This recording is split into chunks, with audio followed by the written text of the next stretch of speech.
50 ton का माल truck के अंदर भरा है, टायर कितना भी जोरदार हो पर टायर के अंदर अगर हवा नहीं है तो ये लेके चलेगा। 50 टन का माल ले जा।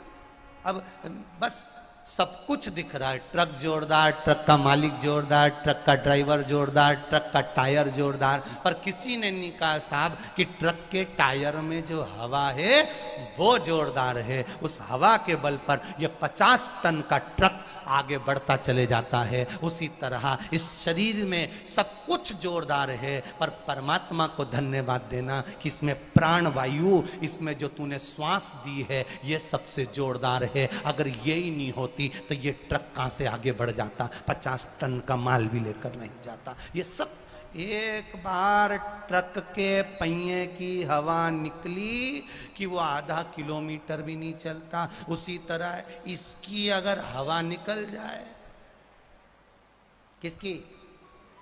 अरे बोले जमके जमके बोले जरा, किसकी? ये मानव के शरीर की। बस इसकी हवा निकली, इसके बाद ये 2 कदम चल के बता दे, फिर ये खुद नहीं चले, इके लेके चले। बस हवा निकलते से हवा निकली, फिर ये खुद नहीं चलता।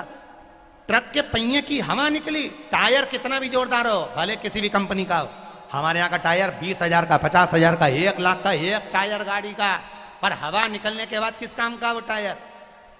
चले ही नहीं, 50 टन का माल लेके जाए ही नहीं। उसी तरह ट्रक के पहिए की हवा निकल जाए तो ट्रक आगे नहीं जाता, बस इसकी हवा निकल जाए तो ये भी आगे नहीं जाता। उस परमात्मा को धन्यवाद देना कि तूने इसमें हवा भर कर भेजी है, और वो हवा कोई साधारण नहीं, तेरी दी हुई है, तेरी कृपा की दी हुई है, तेरे बल पर चल रही है, तेरी दी। बड़ी मुश्किल से मिलती है, बड़ी मुश्किल से। ब्रह्मा जी को अभिमतता है, ब्रह्मा जी के भीतर अभिमान, ब्रह्मा जी के भीतर अहम। सामने प्रकट हो गया और कह दिया कि पुत्र नारायण। लक्ष्मी जी कह रही हैं कि कुछ बोलो। भगवान विष्णु कहते मैं नहीं बोल सकता क्योंकि इसके अभी भीतर अहंकार समाया है। ज्ञानी को समझाया जा सकता है, अज्ञानी को समझाया जा सकता है। ज्ञानी व्यक्ति को समझा सकते हो, अज्ञानी व्यक्ति को समझा सकते हो। भगवान नारायण लक्ष्मी जी से कह रहे हैं, पर अभिमानी व्यक्ति को नहीं समझा सकते, वो जिंदगी भर नहीं समझ सकता। आप ज्ञानी को समझाओगे वो समझ जाएगा, समझ जाए। अज्ञानी व्यक्ति एक बार नहीं समझेगा, 2 बार नहीं समझेगा, 3 बार नहीं समझेगा, चौथी बार में समझ जाएगा। पर जिसके भीतर अभिमान समाया हो, जिसके भीतर अभिमत्ता समाई हो, जिसके भीतर अहम समाया हुआ हो, जिसके भीतर अहंकार समाया हो, वो कैसे समझेगा? उसको नहीं समझाया।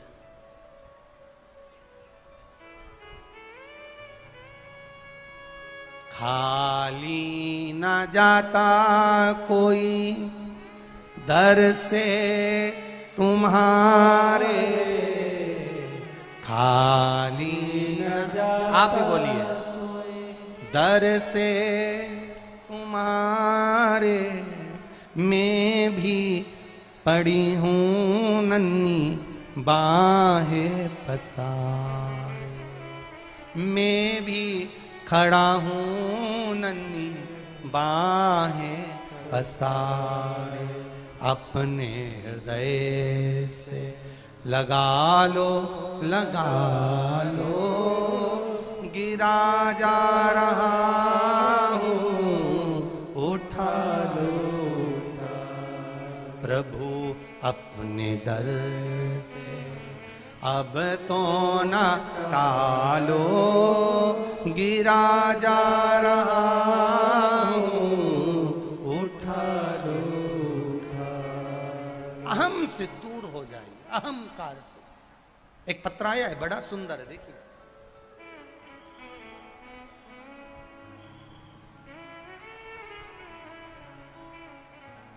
मेरा नाम ललित सिंघार है। मैं धार में PWD वर्ग शॉप में रहता हूँ। मेरे पापा की तबीयत बहुत खराब हो गई थी गुरुजी। हम सब ने पापा को हॉस्पिटल जाने के लिए कहा और वो हमारी नहीं सुनते। और हॉस्पिटल भी नहीं जाते। उनको सांस लेने में तकलीफ होती रही गुरुजी। एक दिन हम सब ने उन्हें कहा और फिर हम उनको महाजन हॉस्पिटल ले गए। वहाँ पापा की दोनों किडनियाँ खराब बता दी। फिर हम उनको दूसरे हॉस्पिटल में लेकर गए, वहाँ पर भी पिताजी की दोनों किडनियाँ खराब बता दी। फिर हम इंदौर के हॉस्पिटल में लेकर आए। इंदौर के हॉस्पिटल में भी उनकी दोनों किडनियाँ खराब बता दी। गुरुदेव, शरीर ने काम करना बंद कर दिया और आंख भी बंद हो गई। गुरुजी, डॉक्टर ने उनको हॉस्पिटल में रखने से मना कर दिया। अब हम क्या करते गुरुदेव? आखिरी में भोले बाबा पर उम्मीद जगा कर बैठ गए। हमारी बुआ, काकी, बहन सबने कहा तुम चिंता मत करो, घर के किसी व्यक्ति को अपन सीहोर भेजते हैं, वहां से रुद्राक्ष छुलवाते हैं। मेरे यहाँ के परिवार के लोग सीहोर गए और बाबा से विनती करी और फिर सीहोर जाकर पाथरी पूजन कर कर, कंकर शंकर की पूजन कर कर, विनती कर कर वहां से कंकर उठा लाए, एक रुद्राक्ष मांग कर लिया।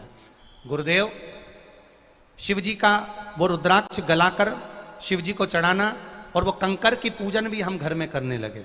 हम बाबा से बस प्रार्थना करते और उनकी आंखें बंद हो चुकी थी, किडनियां काम करना बंद कर दी थी, डॉक्टरों ने मना कर दिया था।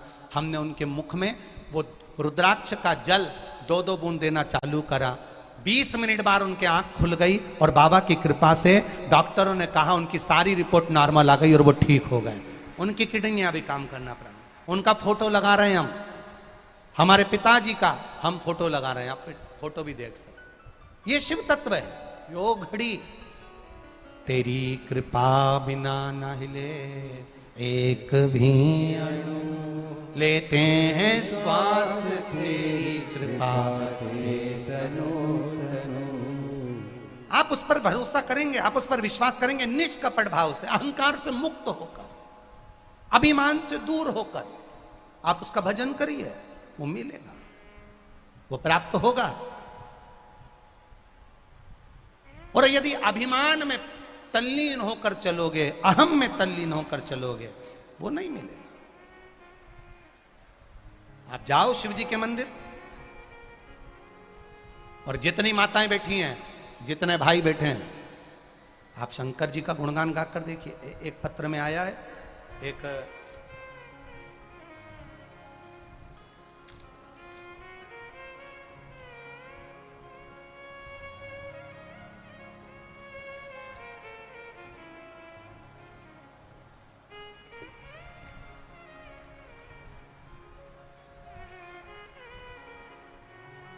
स्वाति राहुल पेरुलिया, बेटमा के ही हैं, यहाँ के शायद पार्षद हैं।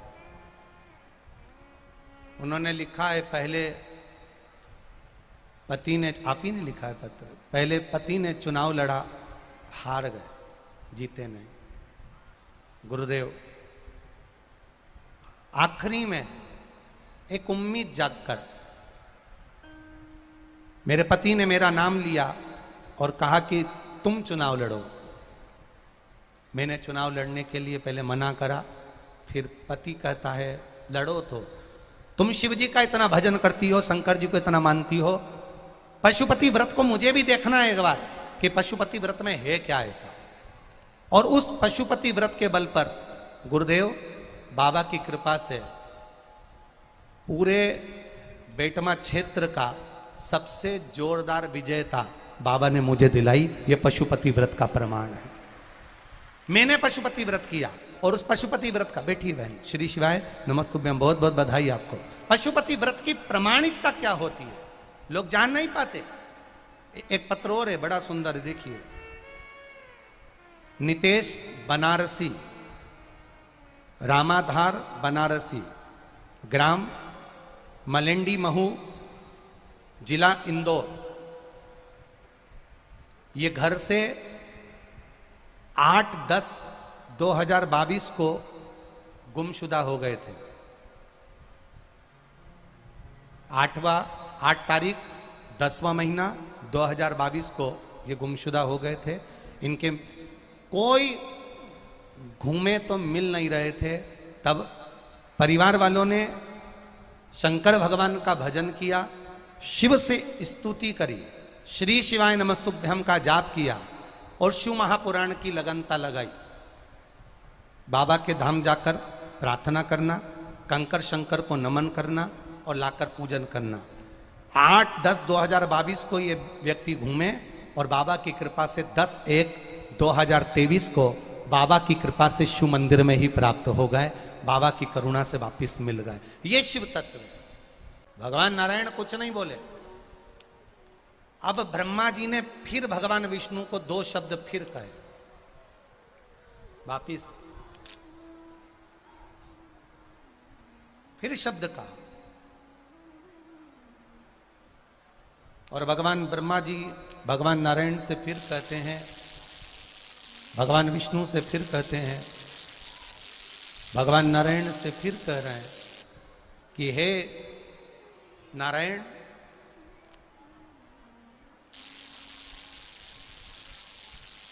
ये पंखे के कारण हो रहा है, पंखा बंद कर दो ये वाला। हे नारायण,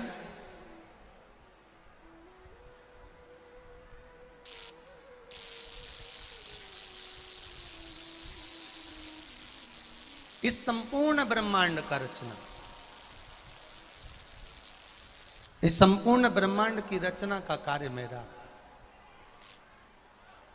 और संपूर्ण ब्रह्मांड की रचना का कार्य अगर मेरा है तो ब्रह्मा जी भगवान विष्णु से कह रहे हैं कि अब ये रचना मेरे हाथ की हुई है, ये रचना संपूर्ण मैंने करी है, ये संपूर्ण रचना करने वाला मैं हूं जानकर फिर ब्रह्मदेव ने भगवान विष्णु को 2 शब्द कहे। तब नारायण उठे और ब्रह्मा जी को कहने लगे, ब्रह्मा जी आप मेरी नाभि से उत्पन्न हो, कमल के पुष्प पर मैंने तुम्हें उत्पन्न किया है, मेरी नाभि के द्वारा तुम प्रकट हुए हो, मेरी नाभि के द्वारा तुम प्रकट हुए।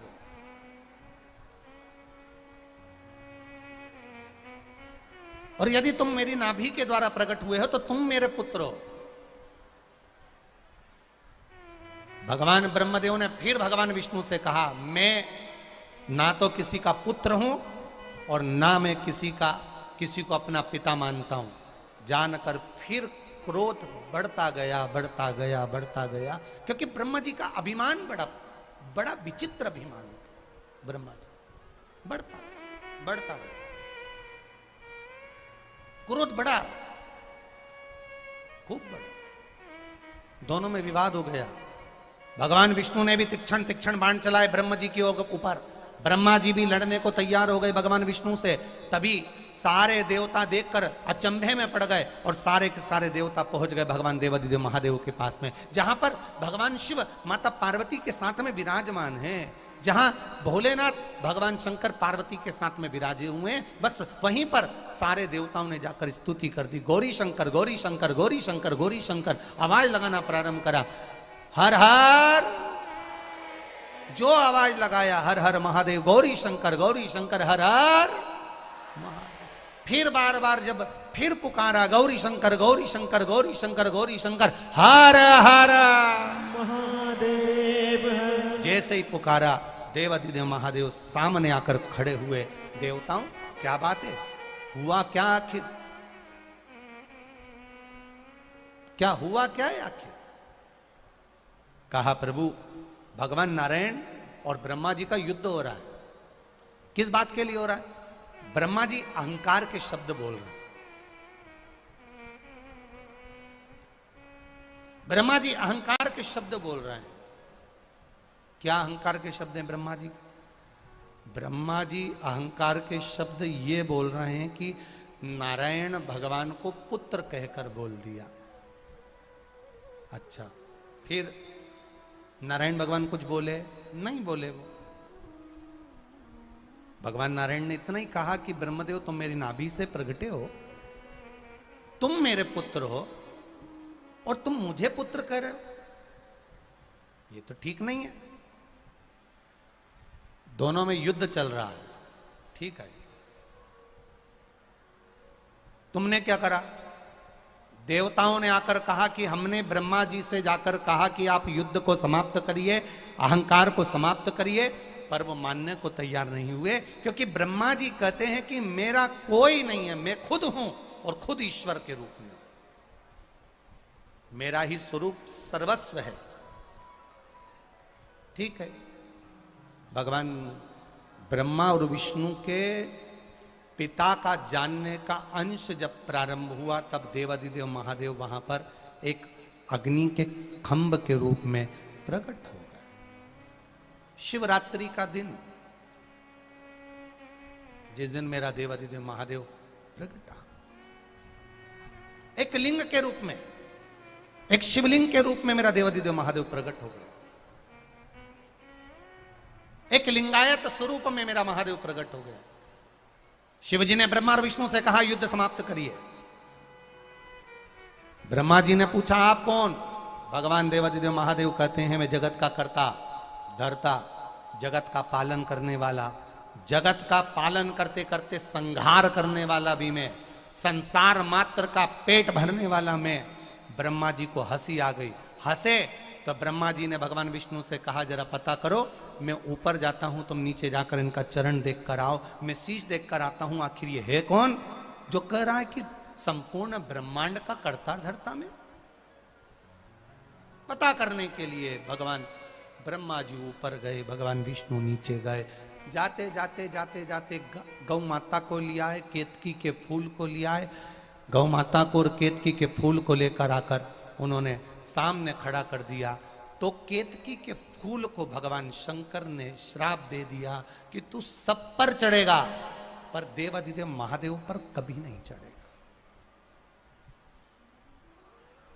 भूल से भी अगर केतकी का फूल देवादिदेव महादेव पर चढ़ जाएगा, हजारों गौ हत्या के बराबर, हजारों ब्रह्म हत्या के बराबर उसको दोष लग जाएगा।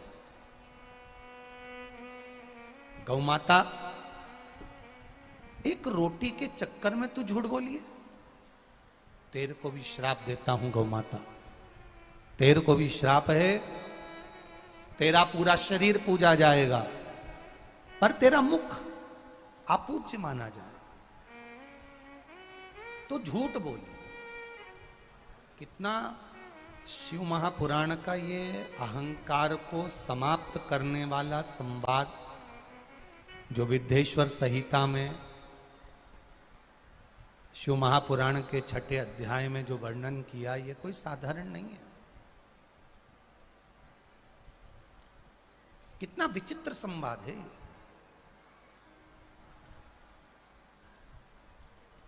जिस गौमाता ने झूठ बोला, उस गौमाता की आज भी परिक्रमा होती है तो पीछे से चालू होती है, पूंछ से।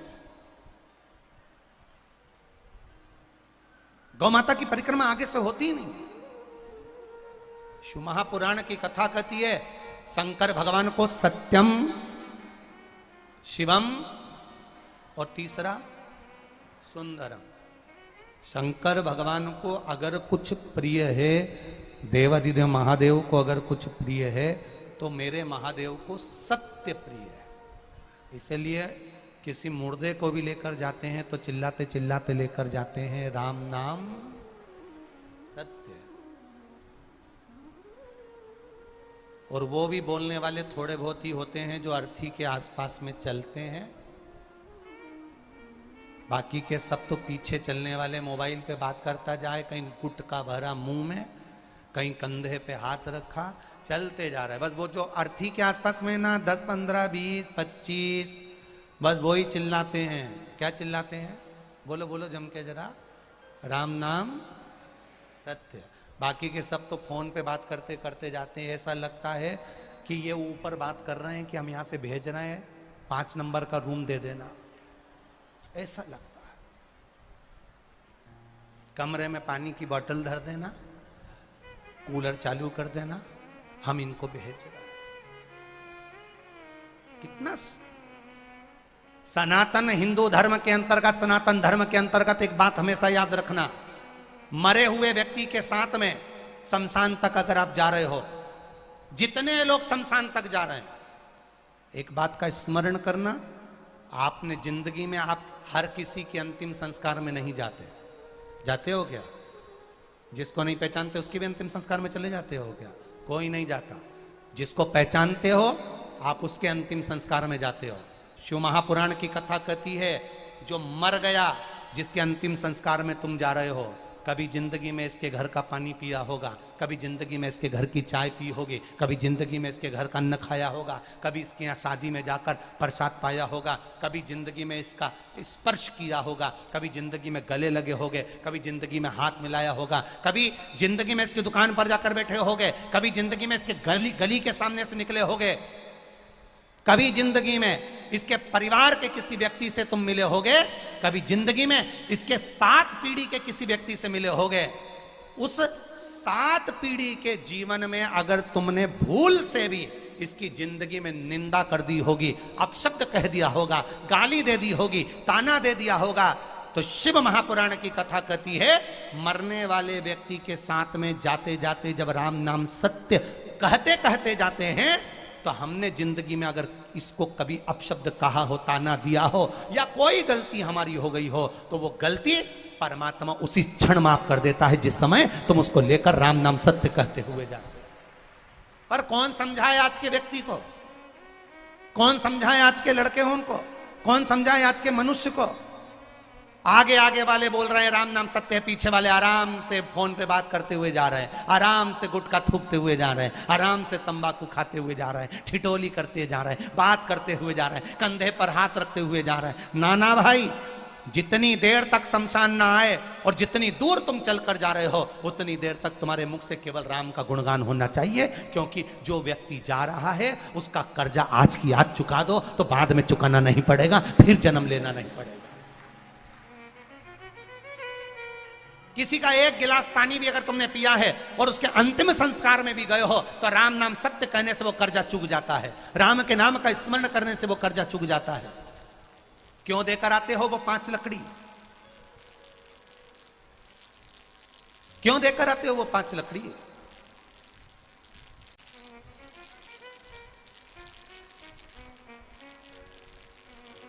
क्यों देकर आते हो वो कंडे का 5 टुकड़ा? चिड़चिड़ आवाज आ रही है, देख लो। क्यों देकर आते हो? उसका कारण क्या है? केवल हमारे और उसके बीच में कोई कर ना रहा हो, हमारे और उसके बीच में कोई कर्जा ना रहा हो, हमारे और उसके बीच में कोई कर ना हो, हमारे और उसके बीच में कोई कर्जा ना हो। इसलिए मुख से जब लेकर जाओ तो भजन करते करते जाओ। ले जा रहे हो उसको, सत्य बोलिए। रोज सत्य नहीं बोल सकते तो शंकर जी के मंदिर में जब जाओ, शिव के शिवालय में जब जाओ, शंकर के मंदिर में 1 लोटा जल चढ़ाने जाओ, तब सत्य बोलिए। 7 दिन में कम से कम 1 दिन ऐसा निकाल लो कि मैं आज सत्य बोलूंगा, और वो किसी को बताना नहीं कि कब सत्य बोला तुम, किसी को बताने की जरूरत नहीं है। नहीं तो कहीं का आके तुमसे पूछ ले कि सत्य बोलना है और इसके पास 9 बजे से 10 बजे तक सत्य बोलती है, और तुम जाके पूछ लो 9 से 10 के बीच में कि बता तिजोरी की चाबी कहां धरी,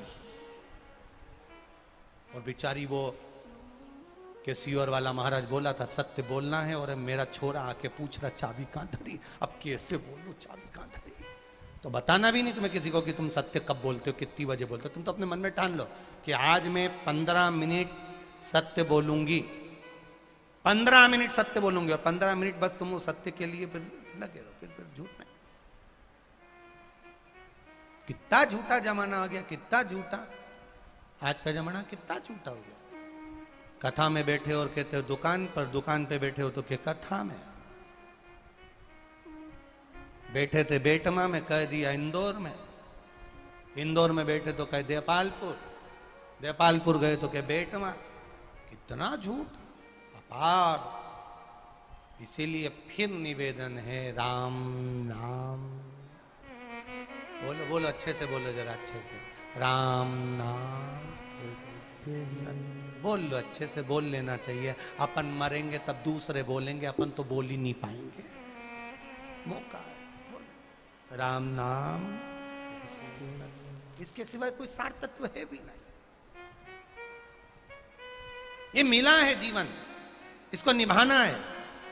ये मिला है जीवन, इसको लेकर चलना। आज कोई कह रहा था गुरुजी, ओ गुरुजी, हमने कहा क्या है, सारे त्योहार फीके हो गए, होली आ रही है, लगी नहीं रिया की होली जैसा है, दिवाली आती है तो लगता ही नहीं कि दिवाली जैसा है, राखी आती तो लगता ही नहीं राखी जैसा है, सारे त्योहार फीके हो गए गुरुजी। हमने कहा त्योहार फीके नहीं हुए, त्योहार का कलर फीका नहीं हुआ, त्योहार का रंग फीका नहीं हुआ है, बस त्योहार वही है, गुलाल वही है, मिठाई वही है, गुजिया पपड़िया वही है, खुरमे चकरी वही है, पपड़िया वही है, गुजिया वही है, इंसान वही है।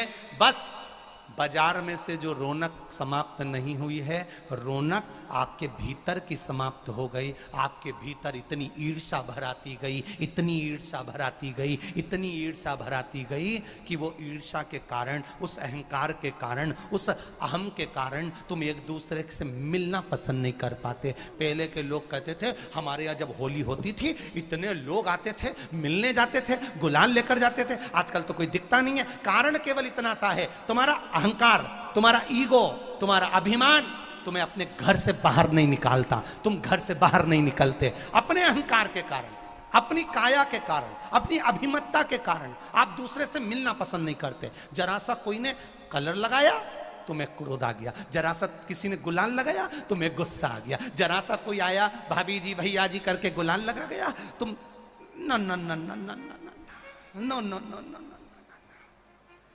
कहां जाओ?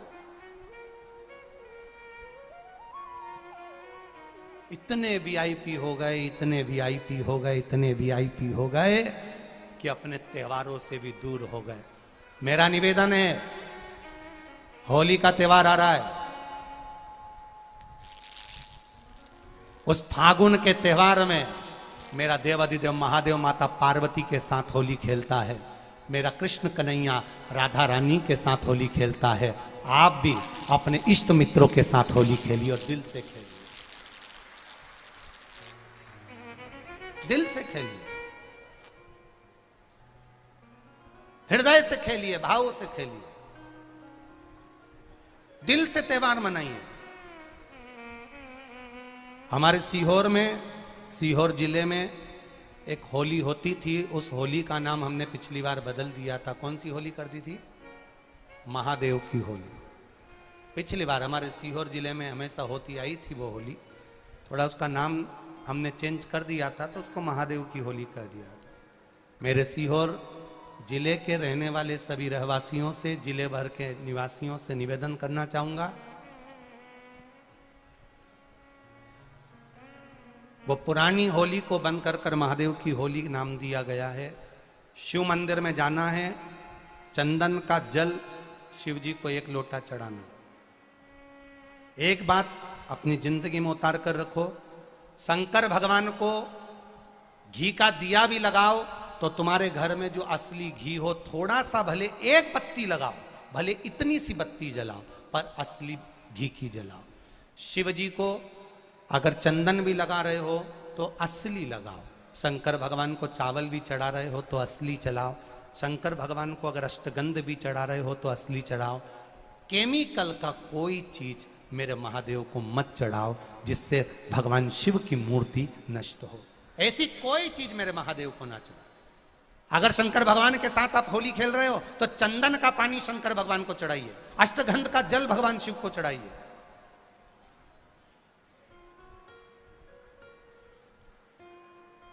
तो सीहोर में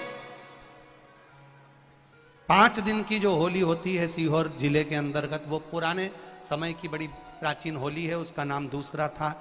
अगले वर्ष से उसका नाम महादेव की होली रख दिया गया है।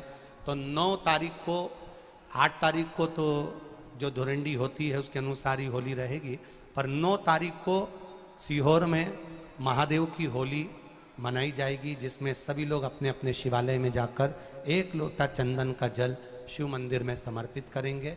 सीहोर के निवासी, सीहोर के रहवासी 5 मंदिर, चमत्कालेश्वर मंदिर, गुप्तेश्वर मंदिर, बड़ा बाजार मंदिर, शुक्ला मंदिर और मनकामेश्वर मंदिर में हम भी सीहोर में जाएंगे 9 तारीख को सुबह 10 बजे चमत्कालेश्वर मंदिर से। आष्टे वाले नहीं माने हैं तो आष्टा में 11 तारीख को सुबह 10 बजे महादेव की होली करने के लिए हम पहुंचेंगे। बाबा देवाधिदेव महादेव पहुंचेगा। तो सीहोर वालों और आष्टा वालों करो तैयारी, आ रहा है त्रिपुंडधारी महादेव की होली बड़े आनंद के साथ।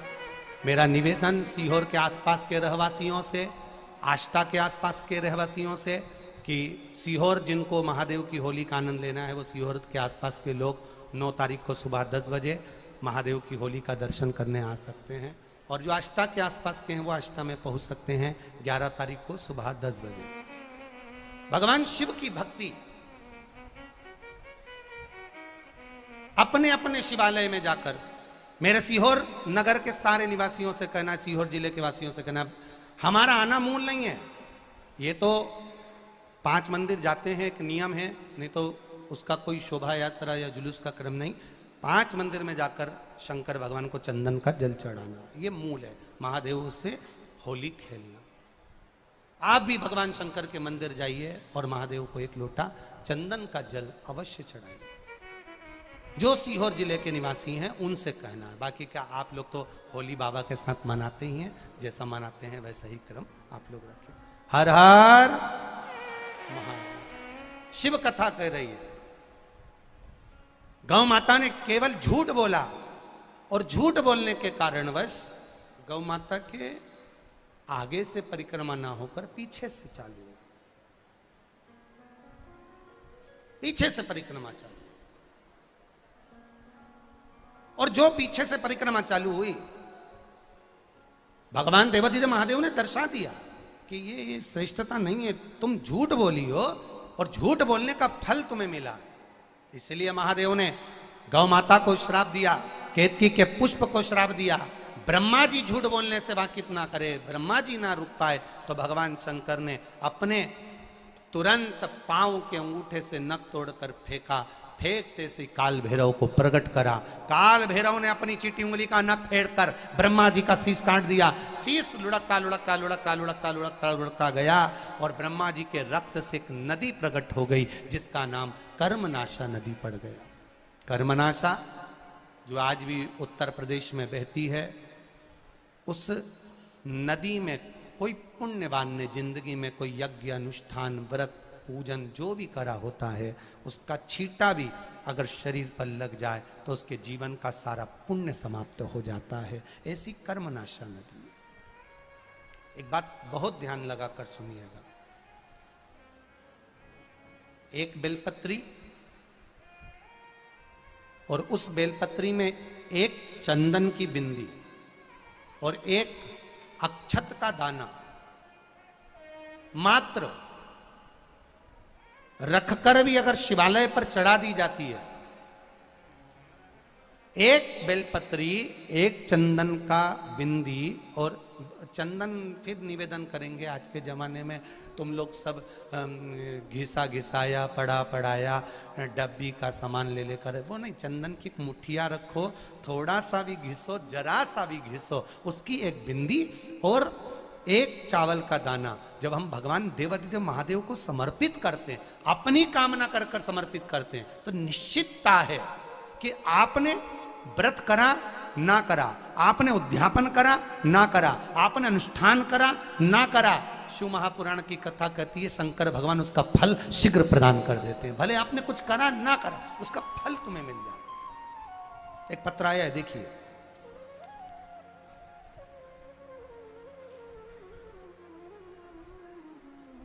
मैं पलक गोयल भोपाल मध्य प्रदेश से आई हूं। कहीं बैठी हो पलक जी गोयल भोपाल मध्य प्रदेश से? अपना हाथ हिला सकती हैं कहीं बैठी हो तो। मैं पलक गोयल भोपाल मध्य प्रदेश से आई हूं, कहीं बैठी हो तो अपने दोनों हाथ हिलाइएगा। गुरुजी, शिव की महिमा का क्या वर्णन करूं, जितना करूं उतना कम है। पिछले 4-5 साल से बैंक की तैयारी कर रही थी, पर मेरा सिलेक्शन नहीं हो पा रहा था। मैंने अपनी पत्रिका दिखाई भी ब्राह्मण जन को, पर उसका भी कोई निदान नहीं निकल पाया। किसी ने कहा तुम्हारे भाग्य में नौकरी का योग नहीं है, किसी ने कहा तुम्हें पितृदोष है, पर बाबा मैंने हार नहीं मानी। मम्मी ने टीवी पर आपकी कथा सुनी, उन्होंने मुझे 1 लोटे जल और शहद लगाकर बेलपत्री बाबा को चढ़ाने के लिए कहा। गुरुदेव, मैंने ये उपाय करा और परीक्षा देने गई। इस साल जनवरी में मेरा परिणाम आया और मेरा बैंक में सिलेक्शन हो गया। मुझे बेटमा के पास सागौर कुटी में ही पोस्टिंग मिल गई। मेरे बाबा की कृपा से मुझे सरकारी नौकरी मिल गई। ये शिव तत्व है, यो घड़ी। करो शिव भक्ति। आपने जो भजन किया है, आपने जो स्मरण किया है, आपने जो संकीर्तन किया है, वो खाली नहीं जा सकता। खाली ना जाता कोई दर से तुम्हारे, खाली ना जाता कोई दर से तुम्हारे। मैं भी खड़ा हूँ नन्ही बाहें पसारे, अपने हृदय से लगा लो, लगा लो। गिरा जा रहा हूँ, उठा लो। भोले अपने दर से अब तो न टालो। गिरा जा रहा हूँ, उठा लो। शिव कथा कह रही, बाबा देवादिदेव महादेव का संवाद कर रहा है। समय आया, शिव जी ने आकर ब्रह्मा जी के जो शीश कटा था उसको बड़ का पेड़ बना दिया, और बड़ का पेड़ बनाकर शंकर भगवान उसके नीचे विराजमान हो गए। उसका नाम बटकेश्वर महादेव पड़ गया। बटकेश्वर महादेव।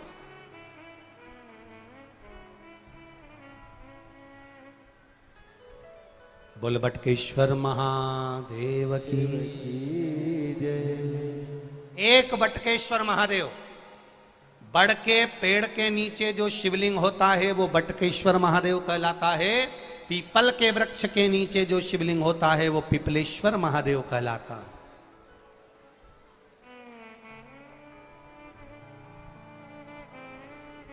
महाराज, कितना सुंदर संवाद है, कितना सुंदर बात कही कि भूल से भी किसी तीर्थ में नहीं गए, कहीं हमने गौदान नहीं करा, कहीं हम किसी तीर्थ में नहीं गए, हमने कहीं गौदान नहीं करा, हमने कहीं ब्राह्मण भोजन नहीं कराया, हम कहीं गंगा यमुना कावेरी सरस्वती नर्मदा छिपरा पुण्यवान नदी में हम स्नान नहीं कर पाए। शिव महापुराण की कथा कहती है भूलवश भी अगर पिपलेश्वर या बटकेश्वर किसी शिवालय पर भूल से भी अगर 1 लोटा जल चढ़ जाता है तो देव अधिदेव महादेव सारे तीर्थों का फल अपने आप प्रदान कर देते हैं। भूल से भी चढ़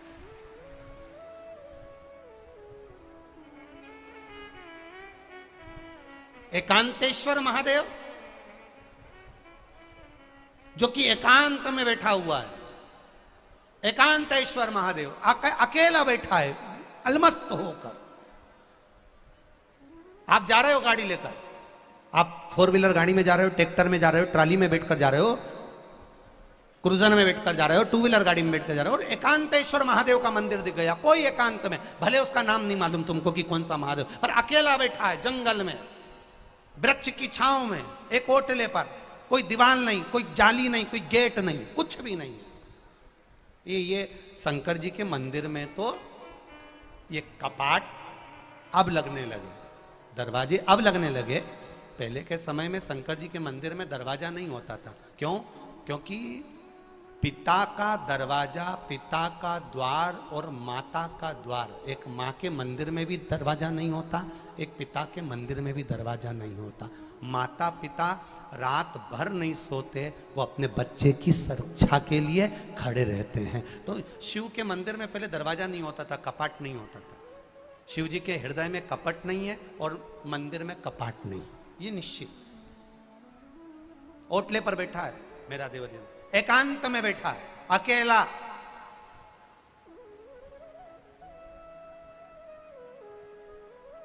तुम्हारी चलते चलते गाड़ी खराब हो गई, कहीं तुम्हें शिवालय दिख गया, कहीं ओटला दिख गया जहां शंकर जी बैठे हुए दिख गए, बस कुछ नहीं करना, वहां तक जाना भी मत ही। एक बार उस ओटले को देखकर मुख से पंचाक्षर मंत्र नमः शिवाय, षडाक्षर मंत्र ओम नमः शिवाय या श्री शिवाय नमस्तुभ्यम, केवल उसको देखकर आपने बोल दिया, समझ लो आपने हृदय से जल चढ़ा दिया, पुष्प चढ़ा दिया, बेलपत्री चढ़ा दी, चावल चढ़ा दिया, आपने उसका चंदन लगा दिया, आपने उसका श्रृंगार कर दिया, गंगा यमुना सब कावेरी सरस्वती नर्मदा का जल चढ़ा दिया। बस केवल बोलते से वो एकांत में बैठा एकांतेश्वर महादेव, उसको जल नहीं भी चढ़ाया, चावल नहीं भी चढ़ाया, बस आपको दिख गया चलते चलते कि कोई मंदिर एकांत में है, कोई नहीं उसके पास में, अकेला बैठा है ओटले पर, आराम से एक शिवलिंग रखा हुआ है और कुछ भी नहीं है। ना उनके पास में पार्वती जी बैठी, ना गणेश जी बैठे, ना कार्तिकेय बैठे, अकेला शिवलिंग रखा है। दिल से तुमने उसको पंचाक्षर कह दिया, षडाक्षर कह दिया, श्री शिवाय नमस्तुभ्यम कह दिया, समझ लो उसने जैसे कोई 12 ज्योतिर्लिंग में जाकर पूजन करता है उसका फल मिलता है, वो फल उसको तुरंत वहीं प्राप्त हो गया। केवल एक बार पंचाक्षर षडाक्षर या श्री शिवाय नमस्तुभ्यम कह देंगे, बोल देंगे,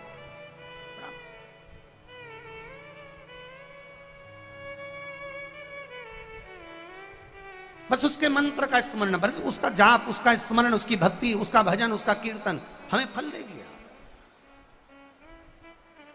महाराज पार्वती जी ने षडानंद कार्तिकेय जी से कहकर तारकासुर का वध करवाया। तारकासुर के 3 बेटे थे, तारकाक्ष, विदुमाली, कमलाक्ष की, उनका वध भगवान देवादिदेव महादेव ने करा।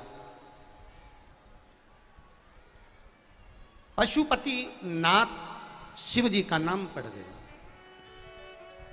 पशुपति नाथ।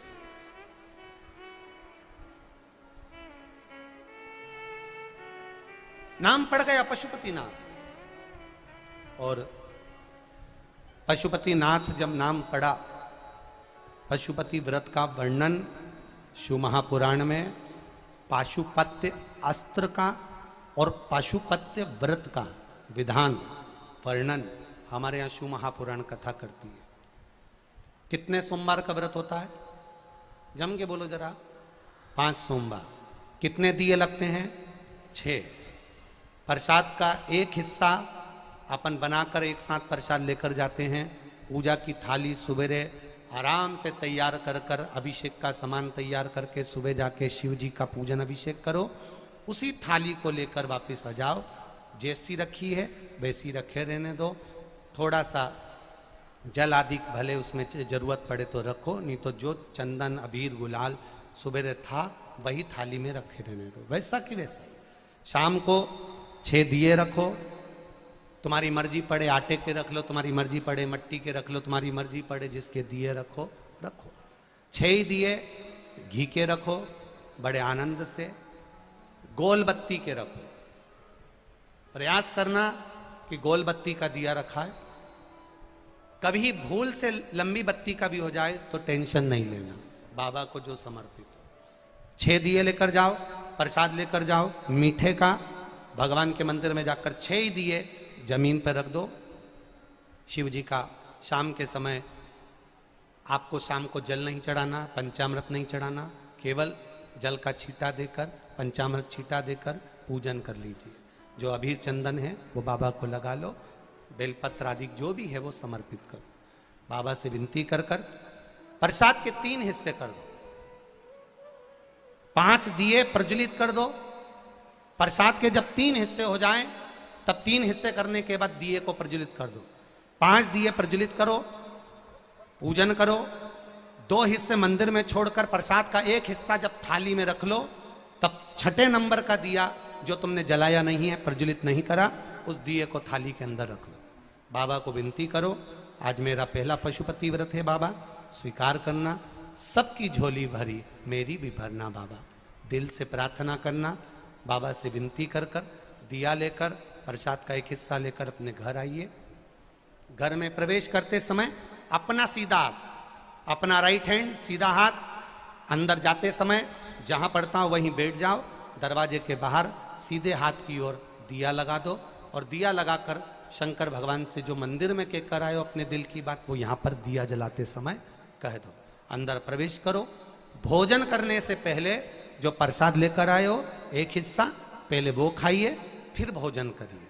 प्रसाद के हिस्से में से कोई को भी हिस्सा नहीं देना है, वो केवल आपको ही खाना। आराम से खाओ। बीच में 2-3 व्रत हो जाएं, रजोधर्म आ गया या कोई व्रत पड़ गया या एकादशी पड़ गई, जिस व्रत को तुम करते करते आए हो, 30 त्योहार करते आए हो, वो पड़ गया तो अपना पशुपति व्रत उस समय पर छोड़ दो। 3 व्रत हो गए, 4 व्रत हो गए या 2 व्रत हो गए, उसको छोड़ दीजिए। अगर आपका कोई व्रत पड़ रहा है तो, नहीं पड़ रहा तो लाइन से करे जाओ। कोई अड़चन नहीं आए तो लाइन से करो, अड़चन आ जाए तो छोड़ दो। छोड़कर वापिस फिर व्रत चालू कर दो। 3 हुए हैं तो 4थे नंबर का करो, 4 हुए हैं तो 5वें नंबर का करो। 5वां व्रत जब पूरा हो, जैसी पूजन करते आए हो वैसे ही करो। और एक श्रीफल, कुछ भेंट जो भी आपसे बन जाए, 11 रुपया 51 रुपया जो आपसे बने वो लेकर बाबा को समर्पित करो। हम कलयुग में रह रहे हैं और कलयुग के अंदर केवल आपका जो भजन है, कलयुग के अंदर जैसे आपका भजन है, कलयुग के अंदर आपका कीर्तन है, कलयुग के अंदर मंत्र जाप है, नाम जाप है, स्मरण है। इस कलयुग के भीतर जो आप भगवान का भजन कर रहे हो, बस वही मूल है, केवल वही। श्री शिवाय, जम के बोलो जरा, श्री शिवाय नमस्तु, श्री शिवाय नमस्तु, श्री शिवाय नमस्तु, श्री शिवाय नमस्तु, श्री शिवाय नमस्तु।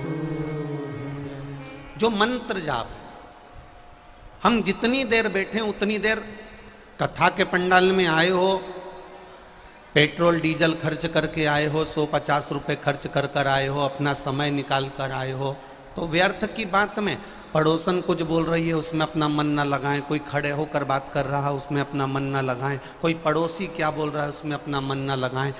50 रुपये का पेट्रोल लगाया, डीजल लगाया, समय लगाया, तब यहाँ पहुँचे हो और यहाँ पहुँचने पर भी 3 घंटे पहले जगह संभाली, तब कथा सुनने बैठे हो। अगर कोई पास में खड़ा होकर भी व्यर्थ की बात करे तो उसको टुल्ला मार कर कह दो, तेरा चुप हो जा, मैं कथा सुनने आई हूँ, मुझे कथा सुन लेने। ये कथा का रस तत्व फिर नहीं मिलने वाला। आज कौन सा दिन है कथा का? बोलो, जम के बोलो जरा। 6ठा। कल कथा का विराम दिवस। आज तो कथा 1 बजे से 4 बजे तक हो जाएगी, पर कल कथा सुबह 9 बजे से 12 बजे हो जाएगी। टीवी पर भले 1 बजे आएगी, पर आज कथा का 6ठा दिवस। अपनी भक्ति को जितना बढ़ा सकते हो, अपने विश्वास को जितना बढ़ा सकते हो, अपनी दृढ़ता को जितना बढ़ा सकते हो, शिव की अविरल भक्ति को जितना बढ़ा सकते हो उतना बढ़ा। और जो दिल से बाबा से कहना हो, जितना आपको बाबा से कहना हो और जितने विश्वास के साथ तुम्हें शंकर भगवान को कहना हो, उतना शिव महापुराण की कथा में बैठकर दिल से आप उससे कह।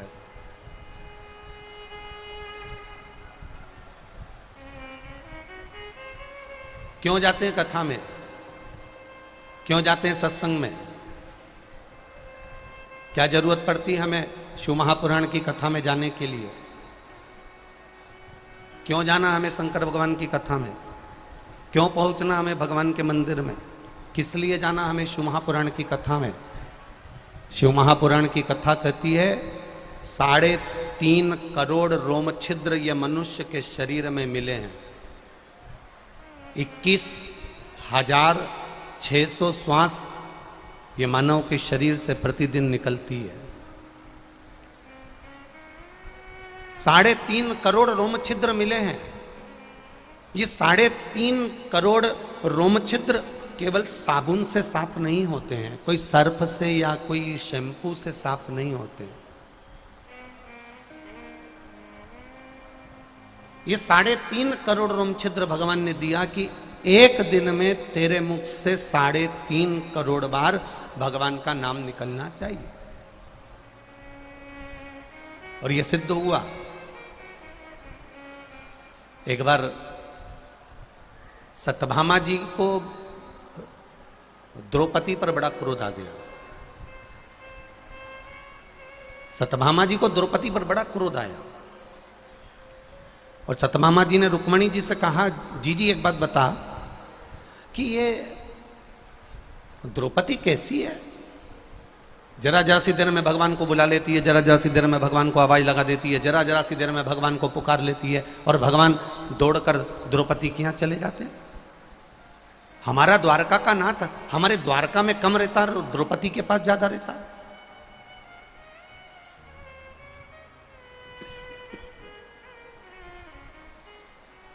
आखिर क्यों, किस लिए? रुक्मणी जी ने कहा, मुझे तो नहीं मालूम कि भगवान दौड़ दौड़ के द्रौपदी के यहां क्यों जाते हैं, पर मुझे इतना अंदाजा नहीं है। पर इतना जरूर मालूम है कि द्रौपदी भगवान कृष्ण की बहन है, क्योंकि द्रौपदी ने भगवान कृष्ण के हाथ में चीर बांधा था, तो वो बहन है। इतना सिद्ध है कि वो बहन है। अरे तो ऐसे कैसे बहन भाई कि जरा सी देर में बुलाया और दौड़कर चल दिए द्वारकानाथ। भोजन कर रहे हैं तो दौड़कर चढ़ दिए द्वारकानाथ। भोजन कर रहे हैं और द्वारकानाथ दौड़ के चल दिए। इस द्रौपदी के घर तो मैं भी जाऊंगी एक बार और जरा सब पता करके आऊंगी। और भगवान ने सत्यभामा जी के मुख से जो शब्द निकले, भगवान ने उसको सुन लिया। अब भगवान लीला करने के लिए तैयार हो गए और भगवान द्रौपदी के यहां जाने लगे। जाते जाते भगवान कृष्ण ने कहा, सुनो रुक्मणी, मैं द्रौपदी के यहां जा रहा हूं। इतने में सत्यभामा जी बोली, प्रभु आज आप अकेले जा रहे हैं? हमेशा अकेले जाते हो, कभी तो हमको लेकर जाइए। भगवान ने कहा, ठीक है चलो। अब तो सत्यभामा तुरंत तैयार हुई ननंद के घर जाने के लिए, और तुरंत तैयार होकर सत्यभामा जी रुक्मणी जी के साथ द्रौपदी के घर पहुंच गई। अब द्वारिकाधीश द्रौपदी को देखे तो द्रौपदी बाल सुलझा रही थी। भाई तुरंत अपनी बहन के पास पहुंच गया, दीदी क्या कर रही हो? द्रौपदी क्या कर रही हो? द्रौपदी कह रही है, मैं अपने केस संवार रही हूं, अपने केस सुलझा रही हूं। अरे तो तुझे सुलझाने की क्या जरूरत है? तेरी दो भाभी आई हैं, तेरी चोटी वो बना देंगी। अब ननंद तो और फूल गई और सबसे ज्यादा खुश हो गई तो सत्यभामा जी हो गई। सत्यभामा जी ने कहा, आज मुझे चोटी बनाने का मौका दो, मैं इसकी चोटी बनाती हूं।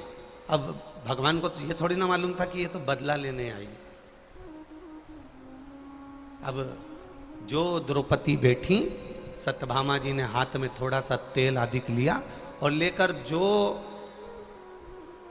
द्रौपदी के सिर में लगाना प्रारंभ करा, और सिर में लगाते लगाते सत्यभामा जी ने एक बाल तोड़ा। जैसे ही एक केश तोड़ा, तोड़ते से ही जहां बाल तोड़ा, तोड़ते से ही उसमें से आवाज आई, हे कृष्ण। सत्यभामा जी को लगा आखिर ये आवाज कैसे आ रही है। सत्यभामा जी ने फिर वापिस तेल लगाया, फिर एक बाल तोड़ा तो उसमें से आवाज आई, हे कृष्ण। सत्यभामा जी समझ नहीं पाई, रुक्मणी जी के पास जाकर बोली, अरे रुक्मणी जी समझ में नहीं आता मैं द्रौपदी का एक बाल तोड़ती हूँ, मैं द्रौपदी का एक केस तोड़ती हूँ, उसमें से हे कृष्ण आवाज आती है। ये समझ में नहीं आता आखिर ये आवाज क्यों आ रही है। रुक्मणी जी नहीं बता पाई, भगवान कृष्ण सामने प्रकट हो गए और भगवान कृष्ण ने कहा, सत्यभामा तुम्हारे मन में संशय है कि कृष्ण दौड़कर द्रौपदी के पास क्यों जाता है, उसका एक कारण है, पूरी पृथ्वी पर कोई ऐसा व्यक्ति नहीं जन्मा जिसने एक दिन में 3.5 करोड़ बार मेरा नाम लिया हो, वो केवल एक द्रौपदी है।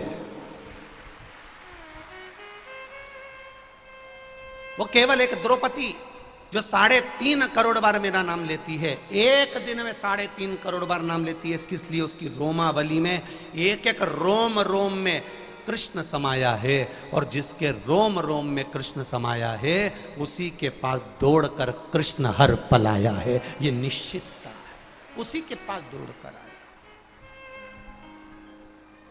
अब आप में से कितने लोग हैं जो 3.5 करोड़ बार भगवान का नाम लेते हो? कोई नहीं। कोई संत से पूछा जाए कि आप लेते हो, कोई साधु से पूछा जाए कि आप लेते हो, कोई गुरु से पूछा जाए आप लेते हो? 3.5 करोड़ बार भगवान का नाम एक दिन में कोई नहीं ले पाता।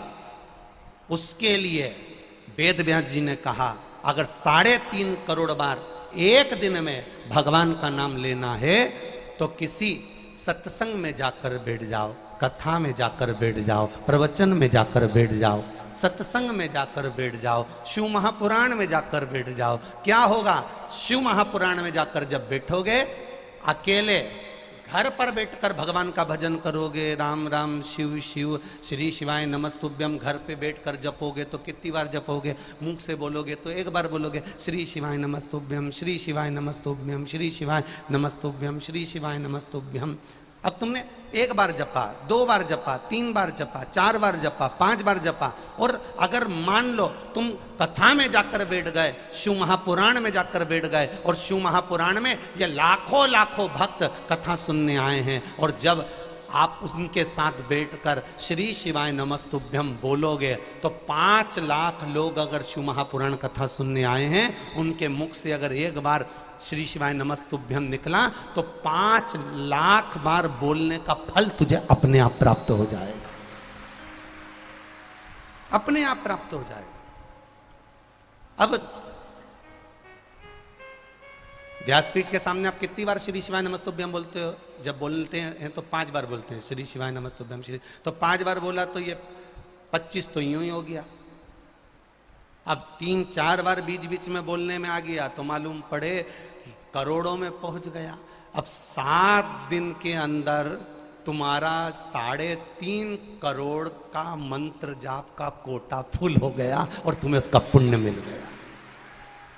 लोग पूछते हैं, महाराज जी आप कहते हो कि कथा में आकर बैठो, आप कहते हो टीवी के सामने कथा सुनो, आप कहते हो मोबाइल पर कथा सुनो, आप कहते हो फेसबुक यूट्यूब पर कथा सुनो, आप कहते हो कि पंडाल में बैठकर कथा सुनो, जहां कथा हो रही हो वहां जाकर बैठकर कथा सुनो, उसका कारण क्या है?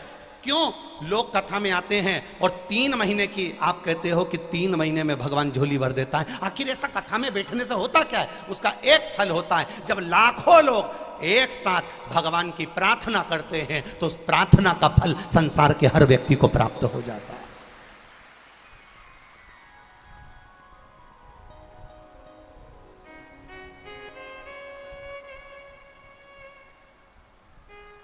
किसी ने पानी ढोला, हमने कहा इससे बदला ले लेंगे, किसी ने कुछ कहा, हमने कहा इससे ना ना, बदला नहीं लेना है, हमें खुद को बदल जाना है। बदला नहीं लेना है हमें किसी से, हमें खुद बदलना है अपने आप को। एक बड़ी सुंदर चरित्र आता है, एक बहुत अभिमानी व्यक्ति, बहुत अहंकारी व्यक्ति, बहुत अहंकार, वैभव का, सत्ता का, धन का, दौलत का, प्रतिष्ठा का, मान का, सम्मान का। एक दिन वो गांव में पंगत में गया। अब गांव में पंगत में गया, लाइन से भोजन चल रहा था, वो भी जाकर बैठ गया। अब उधर से पापड़ परोसने वाला आया, सबको एक एक एक एक एक एक एक एक पापड़ देता गया। वो बेचारा आखिरी में गया तो उसके बर्तन में पापड़ आधा बचा। अब जो अहंकारी व्यक्ति बैठा था उसके पास वो पापड़ देने पहुंचा और उसकी थाली में, उसकी पत्तल में उसने आधा पापड़ रख दिया। अब जो उसने देखा कि सबको एक एक दिया और मुझे आधा दिया, आन दे बेटा, बदला तो तू मैं लेके मानूंगा, तेरे को आधा पापड़ मेरे को दिया है। उसने कुछ नहीं बोला, वो गुस्से में लाल हुआ, आधा पापड़ भी उसने पत्तल में छोड़ दिया और छोड़ के मन में सोचा तू ही खा ले, नहीं खाना जा, सबको एक एक दिया ना, मुझे आधा। और उसने आधा पापड़ नहीं खाया, छोड़ दिया और उठ गया और वो अहंकारी व्यक्ति चले गया। और गांव में जाने के बाद उसने 15 दिन बाद 40,000 रुपये खर्च करे और 40,000 रुपये खर्च करके पूरे गांव का पंगत रखी। अब 40,000 रुपये खर्च करके पूरे गांव की पंगत रखी और पंगत में पूरे गांव का निमंत्रण रखा, सब जीमने आए। जिसने इसको आधा पापड़ दिया था वो भी जीमने आया, उसको नहीं मालूम कि इसको किस बात का बुरा लगा है, वो भी जीमने बैठा। ये आया, पापड़ लेके आया, सबको एक एक दिया, इसको आधा दिया, आधा दे के आगे निकल गया, इसको कोई फर्क नहीं पड़ा जिसको आधा पापड़ दिया। वो अहंकारी व्यक्ति वापस आया, आकर उससे पूछा पता चल गया तुझे? इसको कहते हैं बदला लेना। अब वो पापड़ खा रिया था, उसने कहा कैसा बदला लेना? उस दिन मैं पंगत में बैठा था, तूने मुझे आधा पापड़ दिया था, आज तू पंगत में बैठा, मैंने तुझे आधा पापड़ दिया, कैसा लगा? उसने कहा अरे भैया मुझे तो मालूम ही नहीं कब कौन सी पंगत और कौन सा आधा पापड़, तुम्हें किसी बात का बुरा लग गया था क्या पापड़ से? अगर बुरा लग गया था तो उसी दिन बोल देते तो मैं आपको क्षमा मांग लेता, सॉरी कह देता, आपके चरण पकड़ लेता। कम से कम इतने दिन तक बेर अपने मन में तो लेकर नहीं बैठते और 40,000 खर्च भी नहीं हो पाते। दुनिया का व्यक्ति बदला लेने की सोचा, इसने गाली दी हम पलट कर गाली देंगे, इसने अपशब्द किया हम पलट कर अपशब्द कहेंगे, इसने ताना दिया हम पलट कर ताना देंगे, इसने मेरे साथ ऐसा किया हम पलट कर इसके साथ ऐसा करेंगे। शिव महापुराण की कथा कहती है बदले की भावना को छोड़कर स्वयं को बदल लीजिए। जिस दिन हम स्वयं को बदल लेंगे उस दिन मेरा महादेव पार्वती जी के साथ आपके दरवाजे पर खड़ा मिलेगा। अपने आप को बदलना है, हम सुधरेंगे, जम के बोलो जरा, युग सुधरेगा। हम बदलेंगे, बोलो बोलो जम के बोलो, युग बदलेगा। कब बदलोगे?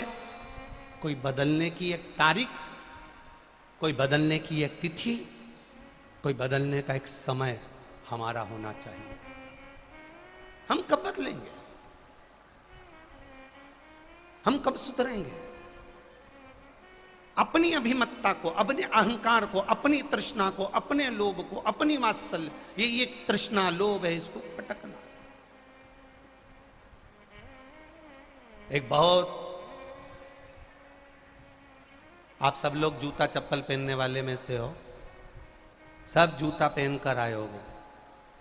कंकर रोड पर पड़ा है तो भी तुम सही से चल सकते हो, पर वही कंकर तुम्हारे जूते के अंदर पड़ा है तो तुम सही से चल सकते हो क्या?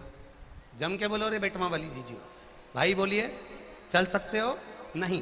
कंकर रोड पर पड़ा है, तुम आराम से चल सकते हो, पर कंकर जूते के अंदर पड़ा है और तुम थोड़ी 2-3 किलोमीटर चल के बता दो, चल नहीं सकते। उसी तरह लोभ, क्रोध, काम, वासना, आसक्ति, तृष्णा, गलत विचार, गलत सोच, ये बाहर रहे ना तो अच्छी है।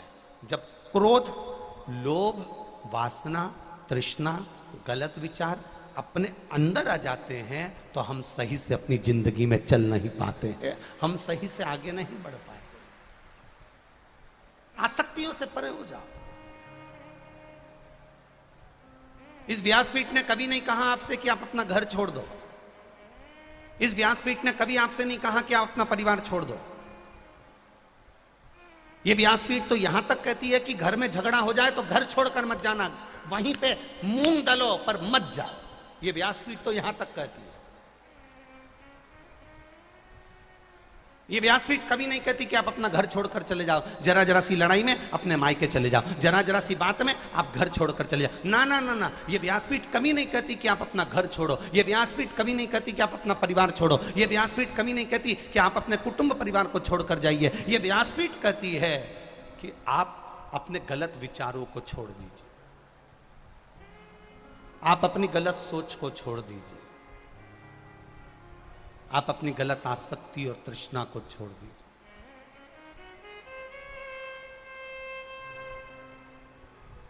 और जब जब शिव के करीब में जाओ, जब जब भगवान शंकर के नजदीक में जाओ, अहम से दूर होकर जाए, अहम से दूर। क्यों भगवान को पीतांबर नहीं चाहिए? क्यों भोलेनाथ जी को सोना चांदी नहीं चाहिए? क्यों शंकर भगवान को 56 भोग नहीं चाहिए? क्यों भगवान शंकर को तुम्हारा अंबर पीतांबर नहीं चाहिए? क्यों शंकर भगवान को तुम्हारे अच्छे से अच्छे पुष्प नहीं चाहिए? क्यों शंकर भगवान को तुम्हारे अच्छे अच्छे आभूषण नहीं चाहिए? क्यों शंकर भगवान को तुम्हारे मखमल के गादी तकिया नहीं चाहिए? क्यों? कारण केवल एक है, भगवान शंकर कहते हैं कि मेरा भक्त छोटे से छोटा भी होगा और बड़े से बड़ा भी होगा, मेरे दरवाजे में कहीं भेद ना हो जाए। कोई मखमल के गादी तकिया दे तो वो वीआईपी ना हो जाए, कोई अगर 56 भोग चढ़ाए तो वो बहुत वीआईपी ना हो जाए। शंकर भगवान कहते हैं मेरा भक्त सबके लिए बराबर होना चाहिए, उसके लिए कोई बड़ा नहीं, कोई छोटा नहीं, सब समता का भाव। और जब सब समता का भाव रखेंगे, सब समता के भाव में रहेंगे, तो अपने आप एक सुख का अनुभव हो जाएगा। समता के भाव में, एक सहजता के भाव में, एक सरलता के भाव में। शंभु शरणे पड़े मांगू घड़ी रे, दुख काटो दया करी न दर्शन आपो। आप समता का भाव रखिए। मेरे शंभू को, मेरे ओगरदानी को, मेरे त्रिकालदर्शी को, मेरे कैलाशी को, मेरे अविनाशी को कोई बड़ा या कोई छोटा नहीं, उसके लिए सब बराबर है। उसके लाखों दीवाने बड़े से बड़े, उसके चरणों में कंकड़ माटी से पड़े। कोई कह रहा था गुरुजी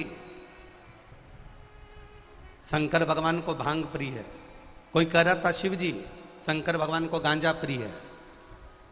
इसलिए उनका फोटो हमने देखा कि भगवान शंकर चिलम लगा रहे थे, हमने देखा शंकर भगवान भांग घोट रहे थे। शिव महापुराण की कथा, इतने विद्वान विद्वान ब्राह्मण जन यहाँ पर विराजमान है और सभी बहुत बहुत विद्वान ब्राह्मण लोग जगह जगह पर कथा श्रवण करते हैं। इस शिव महापुराण में कहीं पर नहीं लिखा कि शंकर भगवान को भांग प्रिय है कि गांजा प्रिय है। शिव जी को अगर कुछ प्रिय शिव महापुराण में लिखा है तो लिखा शंकर जी को राम नाम प्रिय है, बाकी के न गांजा प्रिय है न भांग प्रिय है। गलत व्यसन को तो मेरा शिव छुड़वाता है।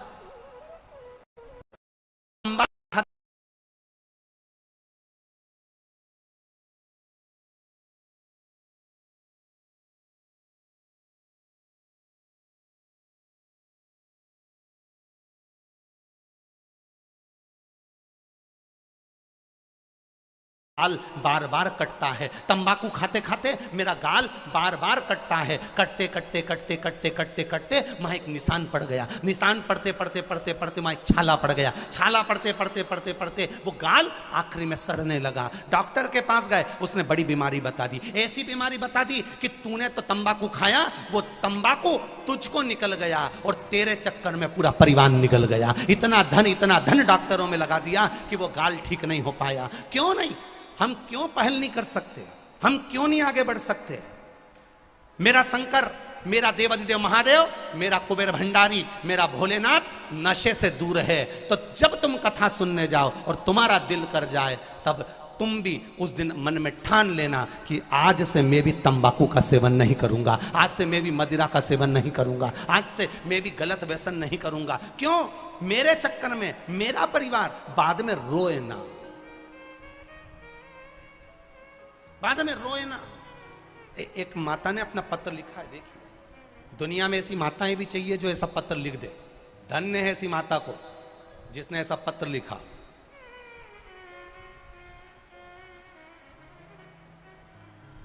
शंभु शरण पड़ी मांगो घड़ी रे घड़ी, दुख काटो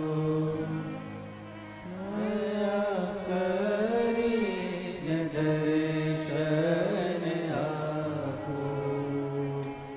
शंभु शरण पड़ी मांगो घड़ी। देखिए, गुरुजी, मैं धार मध्य प्रदेश की रहने वाली हूँ। मैं अपना नाम गुप्त रखूंगी। गुरुजी, मैं पशुपति व्रत का क्या महिमा का बखान करूं। मेरे पति 8 सालों से बहुत शराब पीते थे। कोई हमसे बात करना पसंद नहीं करता था और मोहल्ले वाले हमारा बहुत मजाक उड़ाते थे। हमारे समाज वाले मेरे पति को डंडे से मारते तो कोई उसको उठा के नाली में पटक देते। लोग उसके पर्स में से पैसे ले लेते, मोबाइल निकाल लेते, कई बार उसको मार ठोक कर पटक जाते। हमने सारी जगहों से इनका इलाज करवा लिया, पर उनका शराब का नशा नहीं छूटा। रात को 2-3 बजे तक आते, खूब नशे में धुत होकर आते, गाली गलौज करते, बच्चे भी उनसे तकलीफ में रहते। गुरुदेव, फिर मैंने किसी के कहने पर पशुपतिनाथ के व्रत में जाना, सुना, फिर मैंने पशुपति व्रत किया तो उसमें मुझसे कुछ गलती हो गई होगी, हो सकता है बाबा ने मेरी नहीं सुनी। दूसरी बार फिर पशुपति व्रत करा और बाबा की कृपा से दूसरा पशुपति व्रत था और मेरे पति ने शिव मंदिर मुझे जब छोड़ने को गया तब उसने शराब छोड़ दी और आज तक वो शराब को हाथ नहीं लगाता। ये शिव तत्व है, ये मेरा उघड़दानी, ये मेरा त्रिकालदर्शी, ये कैलाशी है। अब पहचानो उसको। हम भी तो संकल्प ले सकते हैं, हम भी तो विचार कर सकते हैं कि किसी तंबाकू के नशे में, किसी गलत व्यसन में, किसी मदिरा के नशे में, किसी गलत नशे के चक्कर में कहीं हमारा परिवार भी तो बर्बाद नहीं हो रहा है। एक छोटी सी बीमारी आती है, व्यक्ति के घर में रखा हुआ पूरा धन बर्बाद कर देती है और आखिरी में वो रोता रहता है, वो रोता रहता है। अपने आप को हम क्यों ना सुधारें? कितने लोग, कितने विधर्मी भगवान शंकर को कह देते हैं ये गंजेड़ी है, कोई कह देता है ये भंगेड़ी है, और दुनिया के लोग सुनते रहते हैं। सारी दुनिया के लोग सुनते हैं। भांग आपको प्रिय है इसलिए आप शंकर भगवान को प्रिय कर दिए। गांजा आपको प्रिय है इसलिए आपने शिव जी को प्रिय कर दिया। मेरे शंकर भगवान ना गांजे के नशे में रहते हैं, ना भांग के नशे में रहते हैं। मेरा वो घड़दानी तो राम नाम के नशे में रहते हैं। 24 घंटे राम और कृष्ण की भक्ति में डूबे रहते हैं। 24 घंटे डूबे।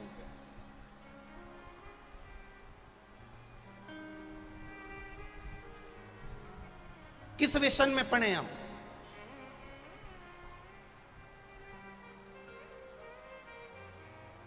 नशा किसी भी चीज का होगा वो बर्बाद कर देगा। ब्रह्मा जी को एक नशा हो गया था, अहंकार। शिव महापुराण विद्येश्वर संहिता अध्याय नंबर 6, जिसमें ब्रह्मा जी को अहंकार हो गया। ब्रह्मा जी को, और ब्रह्मदेव को कितना अहंकार कि भगवान विष्णु शेषनाग की सैया पर सो रहे हैं, मेरा नारायण शेषनाग की सैया पर विश्राम कर रहे हैं, लक्ष्मी जी उनके चरण दबा रही हैं। चारों तरफ आनंद ही आनंद है। और ब्रह्मा जी भगवान विष्णु के सम्मुख में जाकर खड़े होकर कहते हैं, पुत्र नारायण, सर्वशक्तिमान मैं हूं, ये पूरी सृष्टि मेरी रचाई हुई है, पूरी सृष्टि का रचेता मैं हूं। पुत्र नारायण, आपके मन में अगर कोई संशय है तो आप बोलिए। अब ब्रह्मा जी का अहंकार देखिए कितना सर चढ़ के बोला है, ब्रह्मा जी का अभिमान देखिए कितना सर चढ़कर बोला है कि भगवान विष्णु शेषनाग की सैया पर विश्राम कर रहे हैं, लक्ष्मी जी चरण दबा रही हैं, और भगवान ब्रह्मा वहां आकर कहते हैं कि पुत्र नारायण। विद्येश्वर संहिता शिव महापुराण की वर्णन करती है, पुत्र नारायण। जैसे ही सुना ब्रह्मा जी को क्रोध नहीं आया। अगर एक बेटा बाप से कह दे ना, बेटा बेटा बाप से कहे, ए बेटा अभी तो मुझे जानता नहीं है, बेटा बाप से कह दे तो बाप को गुस्सा आएगा और एक चंडकटा धर के दे, नहीं तो इनंग का इनंग करी देवा का तुरंत। क्या बोला रे नाना, ए टोरिया इनंगा, क्या बोलिया रे तू? नहीं, ये धर के दिया नहीं तो यहां का यहां पहुंची गया इधर, और रोता रोता बाहर जाए। एक बेटा अपने बाप से कह दे कि तुम मेरे पुत्र हो, कितना बुरा लगेगा। आज भगवान नारायण के सामने ब्रह्मदेव जी ने जाकर कह दिया, पुत्र नारायण, ये सारी सृष्टि मेरी रचाई हुई है, सारा ब्रह्मांड मेरा है, सब कुछ मेरा है, मैंने रचाया। आपके मन में कोई संशय हो तो आप बोलिए। नारायण को क्रोध नहीं आया। क्रोध नहीं आने का कारण केवल इतना था क्योंकि भगवान नारायण ये जानते थे कि ये ब्रह्मा जी नहीं बोल रहे हैं, ये ब्रह्मा जी के भीतर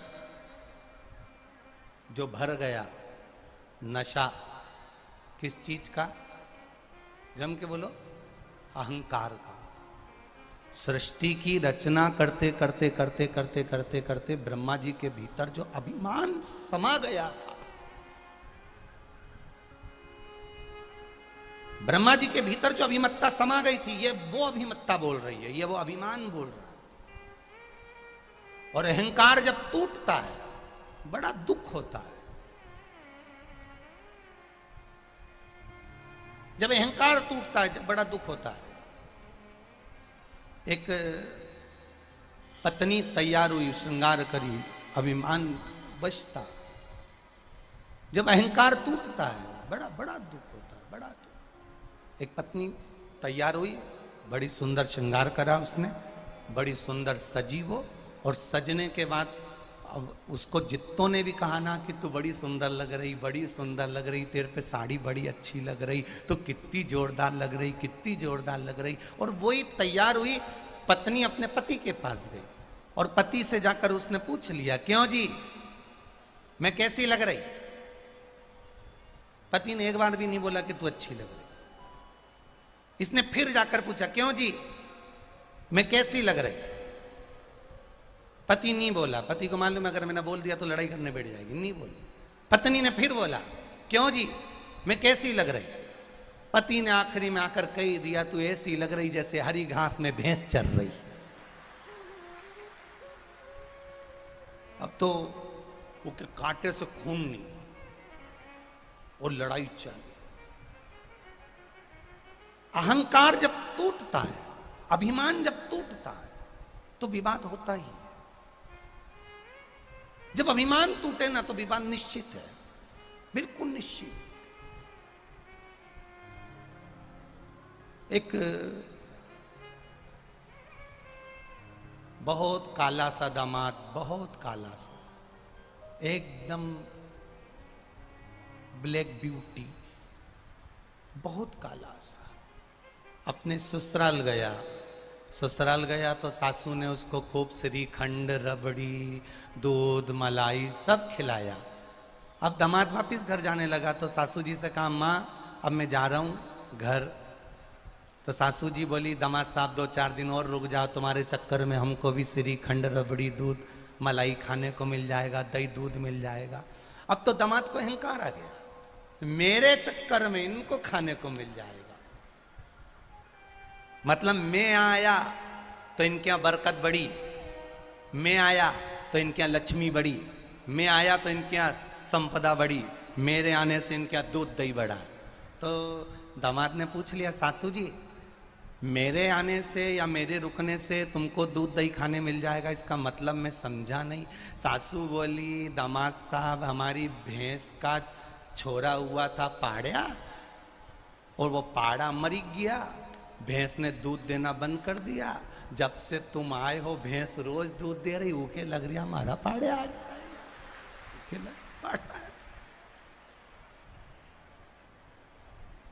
जब से तुम्हें देखा नहीं भैंस ने, तब से दूध घड़ा दे रही है। तो उसको लग रहा है कि वो पाड़ा जो मरिया थी नहीं, तो उसको लगा वो वापिस जिंदा हुई, तो इन्हें दूध देना चालू कर दिया। अब फिर अभिमान टूटा। अब अभी तक दामाद को लग रहा था कि मेरे आने से लक्ष्मी बढ़ गई, मेरे आने से संपदा बढ़ गई, मेरे आने से सत्ता बढ़ गई, मेरे आने से वैभव बढ़ गया। पर इसको क्या मालूम कि वो पाड़ा समझी भैंस, पाड़े।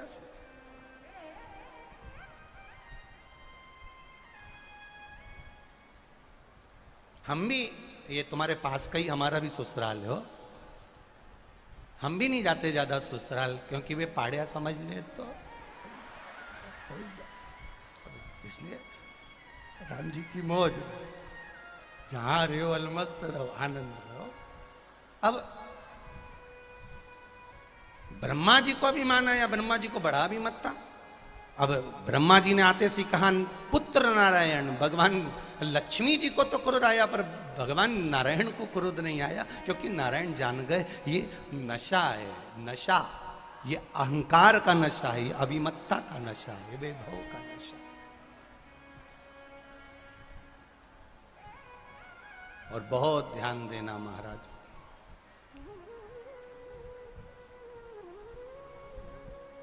पानी में डूबे हुए व्यक्ति को बचाया जा सकता है। ध्यान देना मेरे बेटमा के सभी जितने भाई बंधु यहां विराजमान है, सब स्मरण करिएगा।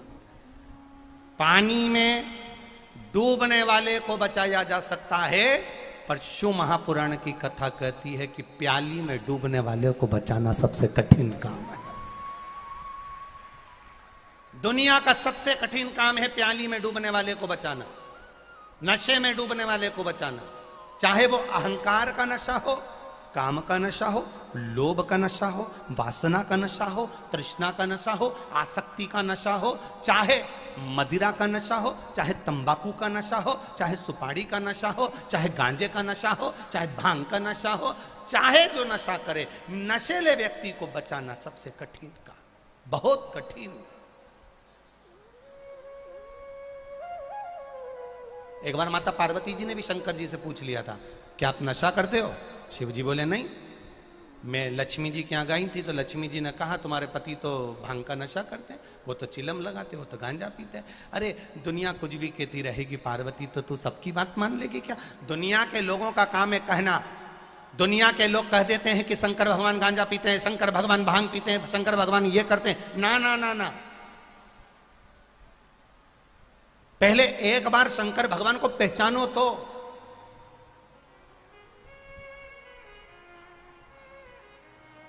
पहले शिव जी को जानो तो। अरे भाई, मंथन में विष निकला, वो विष शंकर भगवान को दिया। कारण भगवान नारायण ने नहीं किया, शिव जी को दिया, क्योंकि शंकर भगवान कैलाश पर बैठते हैं, बहुत ऊंचे बैठते हैं। कैलाश पर्वत सबसे ऊंचा पर्वत, जिस पर देवादिदेव महादेव बैठते हैं। और वो कैलाश पर विष इसलिए भेजा, जैसे हमारे यहाँ चूहा मारने की दवा लाते हैं, पेड़ पौधों पे छिड़कने की दवा लाते हैं, खेत में दवाई डालने की दवा लाते हैं, तो उस पर लिखा रहता है बच्चों के हाथ से ऊंची धरो। तो भगवान विष्णु ने भी वो विष को ऊंचा धर दिया। भगवान शंकर विष को पिए, नीलकंठधारी बन गए। थोड़ी सी बूंद नीचे गिरी, भांग धतूरा उत्पन्न हो गया। भांग शिवजी के आसपास में लगी हुई है। क्यों? कंठ में जलन होती है तो भांग की टटिया की हवा शिवजी को लगती है तो उनको थोड़ी ठंडक मिलती है, क्योंकि विष भरा है कंठ, पिए नहीं है।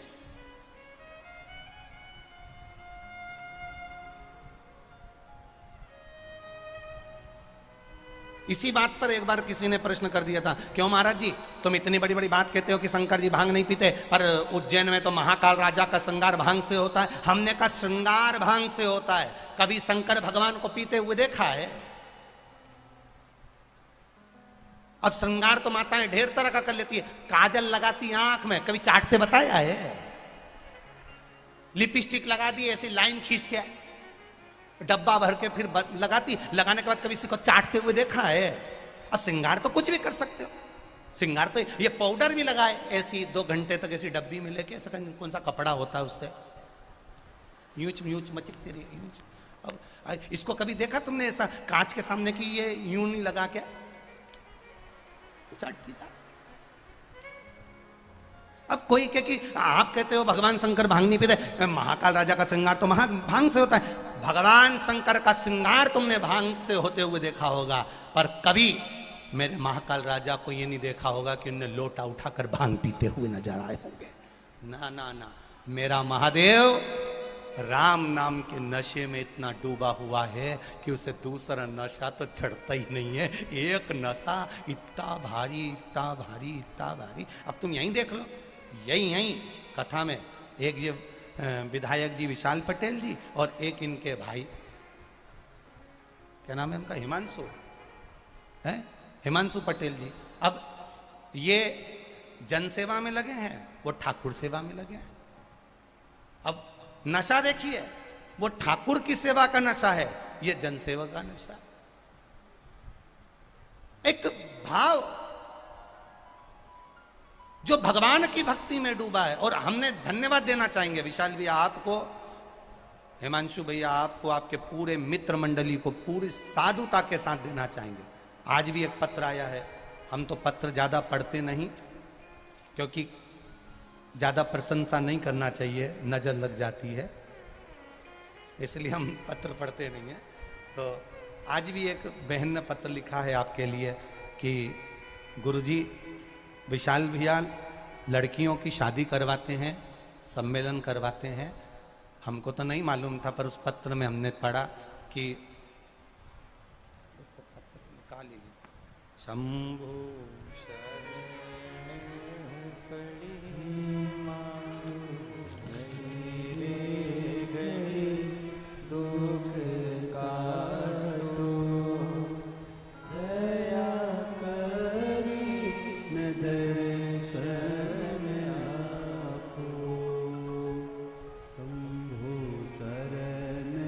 मैं जितेंद्र खादीवाला बहुत बहुत साधुवाद देना चाहता हूं गुरुदेव। 15 वर्ष से इस देपालपुर तहसील के लिए हमेशा विशाल भैया कार्य करते रहे हैं। लड़कियों की शादी कराना, सांस्कृतिक कार्यक्रम, चाहे धार्मिक आयोजन, और गुरुदेव पूरी निष्ठा से और पूरे भाव से कराना। बहुत बहुत साधुवाद है। हमारे पास में ऐसे बहुत सारे पत्र पर हम नहीं पढ़ेंगे हो। तो ऐसी सहजता, जनमानस के प्रति समर्पण का भाव, अगर जन सेवा में लगे हो तो जन सेवा का भाव निष्कपट भाव से करिए। ठाकुर सेवा में लगे हो तो ठाकुर का सेवा निष्कपट भाव से करिए, और शंकर जी की सेवा में लगे हो तो शिव की सेवा निष्कपट भाव से करिए। वो आनंदता दे जाएगी, वो आनंदता दे जाएगी। करो सेवा।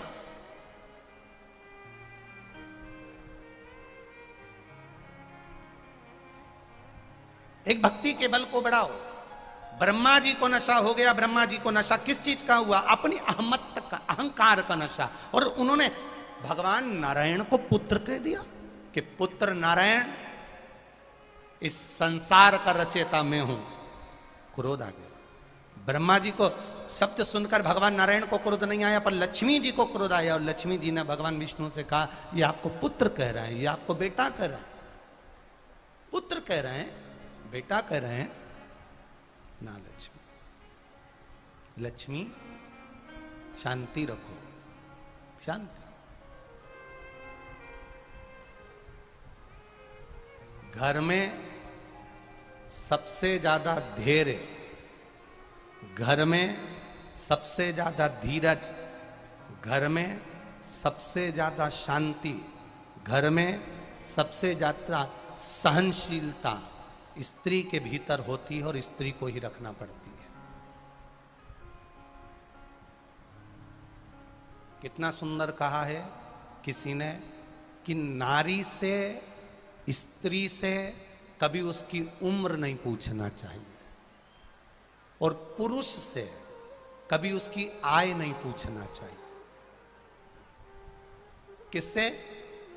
बोलो बोलो, जम के बोलो। स्त्री से कभी उसकी, बोल जम के बोलो रे बेटवा वालों, उम्र मत पूछो। और पुरुष से कभी उसकी आय मत पूछो कि कितना कमा रहा, कितना ला रहा है। कारण क्या है? स्त्री से उम्र इसलिए नहीं पूछना चाहिए क्योंकि नारी अपने लिए नहीं जीती, परिवार के लिए जीती है। और पुरुष से आय इसलिए नहीं पूछना चाहिए क्योंकि पुरुष अपने लिए नहीं कमाता, परिवार के लिए कमाता है। जो दूसरे के लिए कमाता हो, जो दूसरे के लिए जीता हो, जो दूसरे के लिए समर्पित होता हो, जो दूसरे के लिए पैदा हुआ है, उससे ना उम्र पूछी जाती है, ना आय पूछी जाती है। इतने लोग दुकान पर बैठकर कमाते हैं, इतने लोग खेतीबाड़ी में कमाते हैं। जरा इनसे पूछो कि इन्होंने अपने ऊपर कितना खर्चा किया। पूछना कभी किसी से, इतने दुकान वाले बैठे रहे, कभी इनसे पूछना कि तुमने अपने ऊपर कितना खर्चा करा। बेटा मोबाइल ला रिया है 18,000 का, और पिताजी मोबाइल ला रिया है 5,000 का। अपने ऊपर कितना खर्चा करा? दुकान पे कौन बैठता है? बेटा की बाप, बेटा की पिता। दुकान पर बैठ रहा पिताजी, 8 बजे से रात को 8 बजे तक पिताजी दुकान पर बैठ रहे हैं। एक से बढ़कर एक कपड़े पहन रहा है बेटा, और पिताजी वही कॉलर भी यहां से निकली गई, ऊ में भी बकरम दिखने लगी, वो कल्ला वाला कपड़ा, रुए रुए निकल रहे हैं, और पिताजी वही पहन के दुकान पर जा रहे हैं। एक शादी में जाना होता है, बेटा 4 जोड़ कपड़े सिलवाता है और पिताजी एक भी जोड़ कपड़े नहीं सिलवाता। मेरे पास सफारी सूट रखा हुआ है, मेरे पास कोट पैंट रखा है, मेरे पास ये सामान रखा है, मैं पहन लूंगा। कमाता पिता है, अपने ऊपर खर्च नहीं करता, अपने बच्चे को देता है। तो नारी का जीवन, कोई पूछे स्त्री से कि तुम्हारी उम्र कितनी है, नारी से उम्र नहीं पूछी जाती क्योंकि वो अपने लिए नहीं जीती। जब वो छोटी है तो अपने भाई बहन के लिए, बड़ी हो गई तो अपने पति के लिए, और बड़ी हो गई अपने बच्चों के लिए, और बड़ी हो गई अपने पोता पोती के लिए, और बड़ी हो गई अपने नाती पंती के लिए, आखिरी में सब छोड़कर चली जाती है। वो नारी होती है। ये उम्र क्या पूछना, इससे क्या पूछना उम्र स्त्री से? स्त्री से उम्र इसलिए नहीं पूछी जाती क्योंकि वो दूसरों के लिए जीती है। पुरुष से आय इसलिए नहीं पूछी जाती कि वो खुद के लिए नहीं कमा रहा। 8 बजे से लेकर रात्रि को 8 बजे तक दुकान पर बैठता है, परिवार के लिए कमा रहा है, खुद के लिए नहीं। वो तो टिफिन की ठंडी रोटी खाता है। 1 बज रही है, 2 बज रही है, भूख लग रही है, सामने से ठेला वाला गया तो मन कर रहा है कि भूख लग रही है, कुछ खा लूं, पर 2 रुपए बचाने के चक्कर में वो परमल और सेव भी नहीं खरीद पाता है। सामने फल का ठेला लगाए, संतरे का ठेला लगाए, अंगूर का ठेला लगाए, पर अपनी दुकान को छोड़कर वो अंगूर भी नहीं खा पाता है। किसके लिए कमा रहा है? दुकान। बस इसलिए किसी पुरुष से मत पूछो कि तू कितना कमाता है, तेरी आय कितनी है। वो अपने लिए नहीं कमा रहा, वो परिवार के लिए कमा रहा है। उससे क्या पूछोगे? वो खेती करने वाला, एक एक किसान, खेती करने वाला एक एक किसान भाई दिन रात पसीना बहाता है, दिन रात पसीना बहाता है, तब जाकर थोड़ा सा गाड़ी भरकर अनाज घर में आता है, उस अनाज में से भी आधा अनाज का तो पैसा उसके कर्जे में चला जाता है, और उस आधे अनाज में से भी एक बोरा अनाज अपनी बहन बेटी के लिए पहुंचा देता है। एक बोरा अनाज में अपना गुजारा कर लेता है। वो किसान कोई साधारण नहीं, अपनी जिंदगी का सर्वस्व लुटाकर जीता है, सर्वस्व लुटाकर।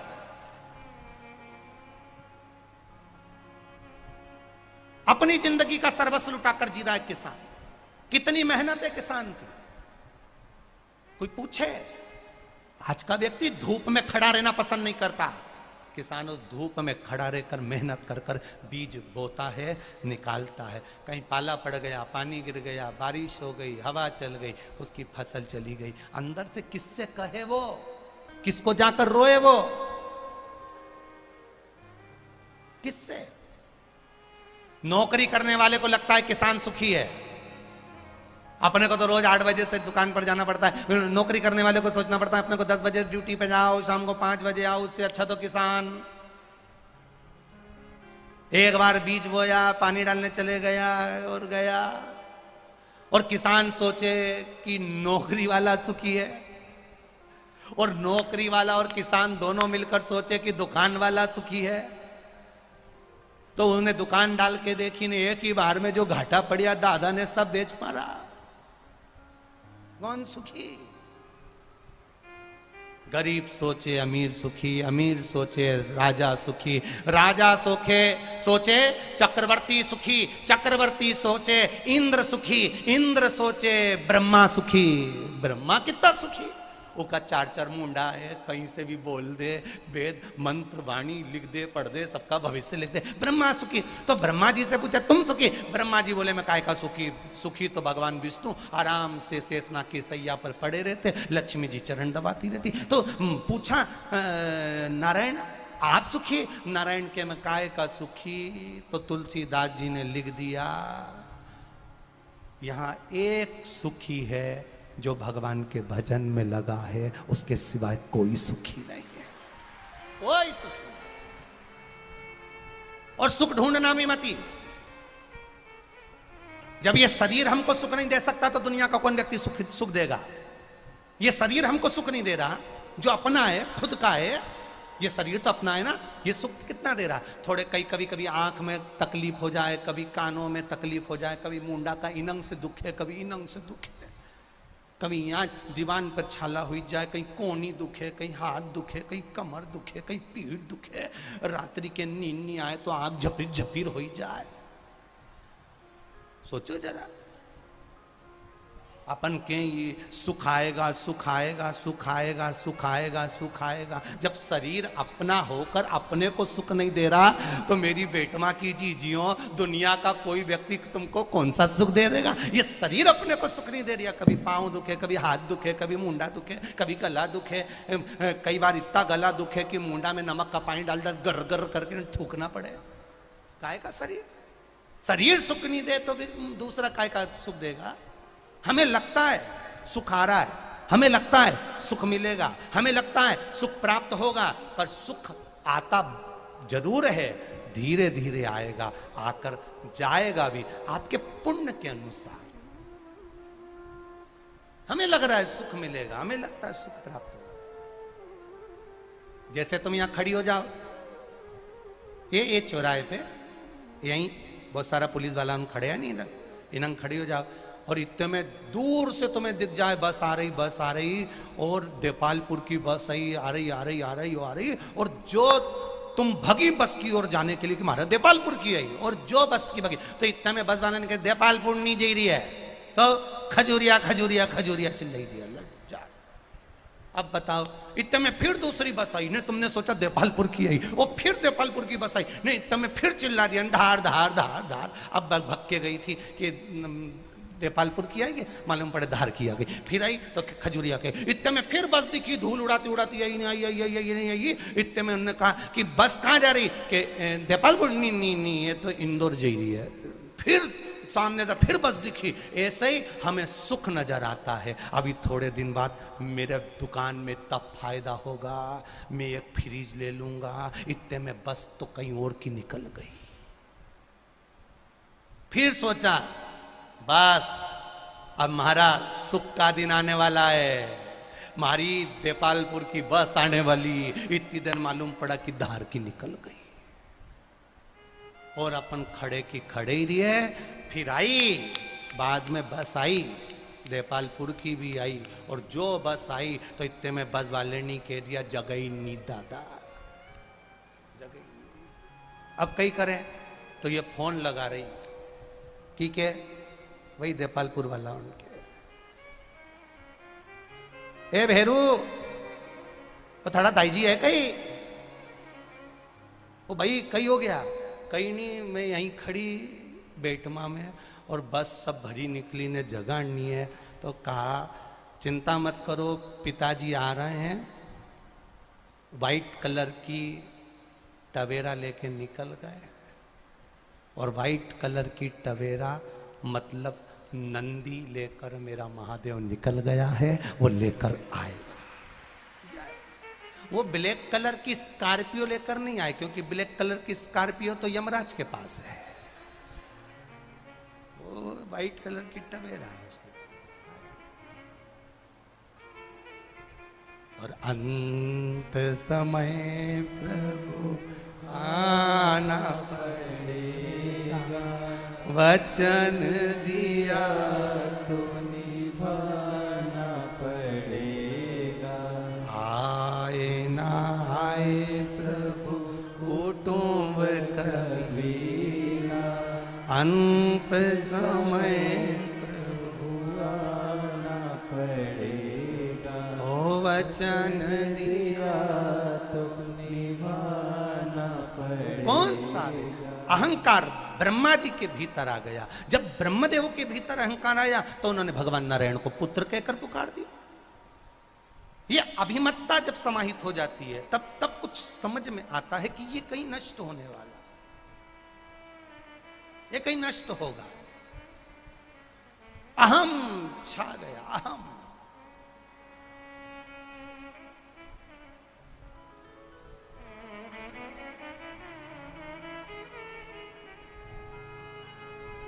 महाराज लक्ष्मी जी को क्रोध आया, चरण दबाती दबाती माता लक्ष्मी जी ने भगवान विष्णु से कहा कि आप ये ब्रह्मदेव को कुछ बोलोगे नहीं क्या? ब्रह्मा जी को कुछ तो बोलो आप। भगवान विष्णु ने पूछा क्या बोलूं मैं? नहीं, आपको बोलना चाहिए, आपको पुत्र कह रहा है, कोई बात नहीं। अहंकार, अभिमत्ता में सब छोटे नजर आते हैं। जब एक अहम की सीमा बढ़ जाती है, अहंकार जब बहुत ऊंचा पहुंच जाता है तो सब नीचे नजर आने लगते हैं, सब छोटे दिखने लगते हैं। परशु महापुराण की कथा कर रही है, अभिमान आए तो उस समय पर एक बात याद रखना कि तुम झुकना सीख जाओ, नम्रता सीख जाओ, प्रणाम करना सीख जाओ, नमन करना सीख जाओ, तो जिंदगी की सबसे बड़ी जीत फिर हो जाएगी तुम्हारी। तुम अगर झुकना सीख गए, झुकना। एक कागज का टुकड़ा उड़ते उड़ते शिखर पर पहुंच गया। शिखर पर गया तो शिखर ने पूछा, हिमालय ने पूछा कागज के टुकड़े से, तू यहां कैसे पहुंच गया? कागज का टुकड़ा कहता है मैं अपने बल पर पहुंचा हूं। बस इतने में पवन फिर चली, हवा चली और कागज का टुकड़ा फिर जाकर नाली में गिर गया। नाली में जाकर गिर गया। तब कागज को समझ में आया कि इसमें मेरा कुछ भी नहीं था, ये तो हवा तेज चली थी जो मुझे ऊपर तक ले गई और हवा वापस लाकर नीचे छोड़ दी। इसमें मेरा कुछ नहीं है।